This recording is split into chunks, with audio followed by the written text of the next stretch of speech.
Hey guys, I'm back again. So this truck right here has the North Edition package on it, and I didn't realize it when I bought it, but apparently one of the things that's included in the North Edition is the off-road suspension group.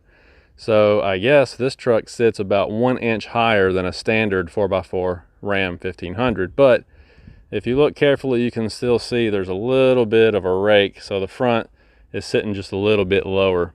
And what we're going to do is pop a leveling kit on there and see what it looks like when I get done. But I didn't want to spend a lot of money on it, so I found a pretty good deal on some pucks to put on the front. I got them from eBay. Yeah, so these are sold by a company called Street Rays, and basically you just have a couple of pucks here that go on top of the struts, and they do give you some hardware.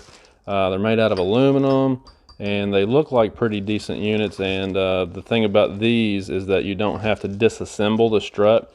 You just set this down on there, use your existing nuts to hold this down to the top of the strut, and then they give you these little studs that you can thread in here to put the whole thing back into the truck. So it should be a little bit easier of an installation than some of the kits I've seen on the market. And the really cool thing about these is I got them for about 25 bucks. No kidding. So a lot less expensive than some of the other kits out there too, which makes sense because all it is a couple of, chunks of aluminum that they machine. There's not really a lot of cost involved here, so they shouldn't be $100, So anyway, I'm not going to bore you guys with the installation process because there's like 4 million videos on YouTube about how to install a leveling kit already. But I'm just going to hit some of the highlights. All right, so the first thing I'm going to do obviously is take some before and after measurements here in my driveway. So I'm just going to go to the bottom of the fender flare there, and it looks like I've got about 37.25 in the front. All right, so let's go check out the rear and see what we've got back here.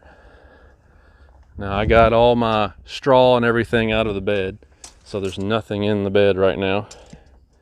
And it looks like the rear is going to be closer to, well, if I can get my tape measure to straighten up, about 39, just shy of 39, but it's close enough that we'll call it 39 inches.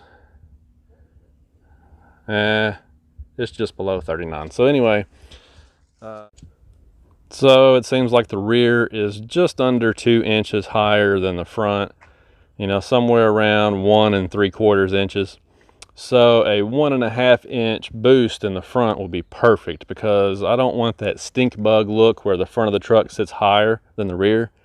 I guess it's personal opinion, but I think that looks really stupid. And it's a pickup truck. You're going to haul things, you're going to tow things. The back is going to sag sometimes when you're working with the truck.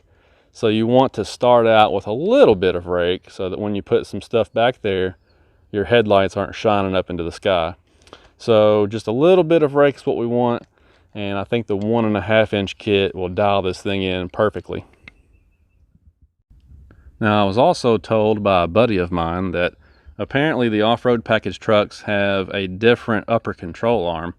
When I peek in here, this upper control arm that's on here right now looks like it's pretty much horizontal.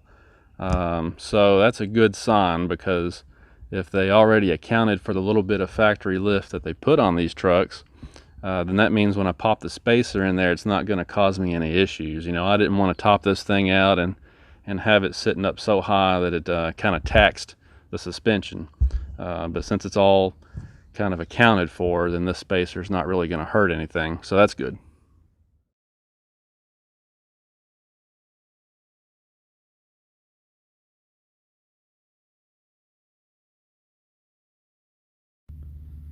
So there it is, guys, the finished product, and I think it looks pretty good. Now I actually put a tape measure on here, and front and rear both are exactly 39 inches now. I couldn't have gotten it any closer. So the 1.5 inch leveling kit that I got from eBay for 25 bucks ended up being spot on, and this truck is now perfectly level. Like I said, I think it looks pretty good. Getting ready to start a little brush fire here and warm up some, but a couple of pointers that I'll mention about the installation of this kit though. First of all, you're going to have some pretty big tools. We had to get out a lot of different breaker bars and things because the bolts in the front suspension on this truck from the factory were really tight. I was kind of hoping that they wouldn't be so tight since it's a new truck, but man, some of those things just really fought us, especially the brake caliper bolts. Those were in there real tight, and they had blue thread lock on them. So before you take this thing apart in your driveway at home, make sure you got some big tools. And the other thing is, of course, this particular kit does not require you to disassemble the struts. Everything just fits right down on top of the strut, and then you bolt everything down. So it was really quick and easy, and that made things go along a lot faster. Now, I did take the truck out for a little drive, and it doesn't really feel much firmer. It's not much stiffer than it was from the factory. I mean, there's maybe just a little bit of stiffness in there, but I mean, it's still very plush and well controlled, and you know, it drives fine. So I didn't really notice any changes to the driving characteristics at all. The you know, the system's going to work out pretty good for me, I think. Actually, this fire feels really good. So all in all, installation took about 2 hours total. The instructions that came with the kit said to unbolt the lower control arm from the frame, but I did not do that. My personal advice is don't do that, because that ends up opening up a can of worms. It's sometimes it's pretty difficult to get everything lined back up again. So I would recommend that you don't do that. I just unbolted the sway bar, unbolted the upper ball joint, and then I was able to drop things down with the brake. Of course, the brake calipers had to be removed, but then I was able to drop things down enough to do what I needed to do. And it was a lot easier to line stuff back up again when I got done. So just my advice, that's the way I would do it. It takes about 2 hours tops to do it that way. That's both sides, obviously. And like I said, good to go. So now I think all I need is some tires, but I'm gonna have to think about it for a while and decide what I want to do in regards to tires, because with the EcoDiesel, one of the primary advantages is fuel economy, and I don't want to kill my fuel economy. So I'm going to have to find some tires that are lightweight and still, you know, fill in those wheel wells and look nice. So I'll keep looking around and see what's out there, but for now I'm just going to enjoy this fire, warm up a little bit out here, and we'll talk to you guys later. Thanks. So my buddy just called me. He's been looking for an off-road toy to fix up, and so we can take it camping with us, start getting back into four-wheeling again.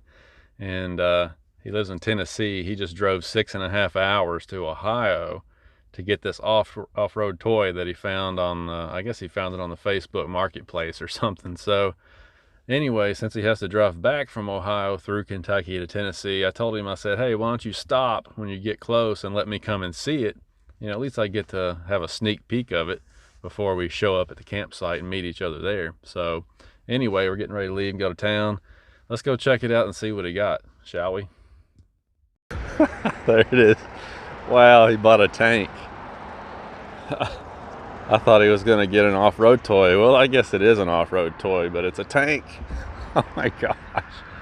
This is like a 95-ish Toyota FJ80 Land Cruiser. Good grief. Looks like it's in pretty good shape though. Wow.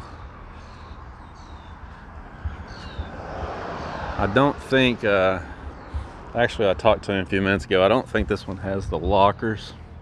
Some of them had locking differentials. I don't think this one did.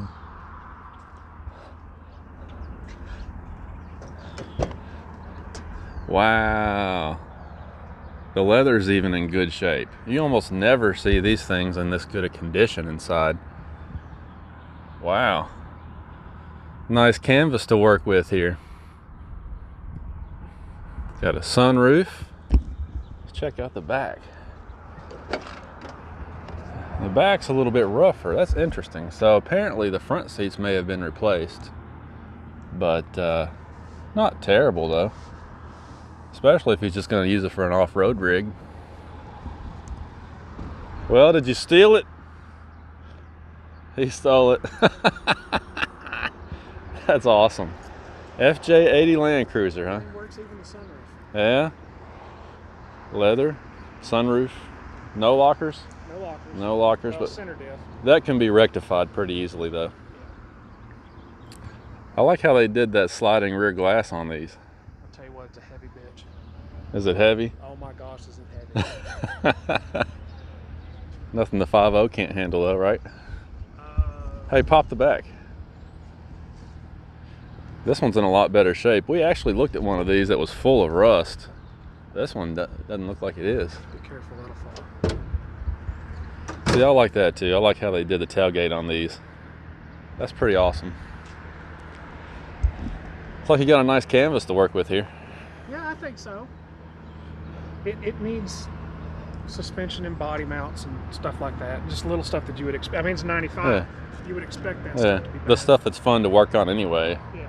Upgrade the suspension, do some wheels and tires, lockers, the stuff that people like to do anyway. Not bad, man, not bad. Not even a whole lot of rust in it. No, the only place that there's any real rust is back here. Back to the spare tire.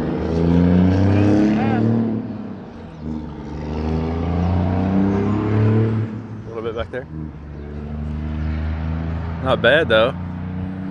It's not bad at all. Some of these Toyotas we looked at, I mean, they look like Swiss cheese. This one doesn't look bad at all. Very nice canvas to work with, man. I mean, once you do a little work on this thing, it'll probably go anywhere. It'll be like a little tank. Dude, it drives like a man. That's awesome. Did you drive it? Yeah. Does it drive good? It needs all the suspension stuff done. Yeah, the suspension's worn out. Yeah. Well, you know, It is. It's like a tank, man. that's to be expected. How many miles are on it? 242. 242 is not too bad for a 95. I like it.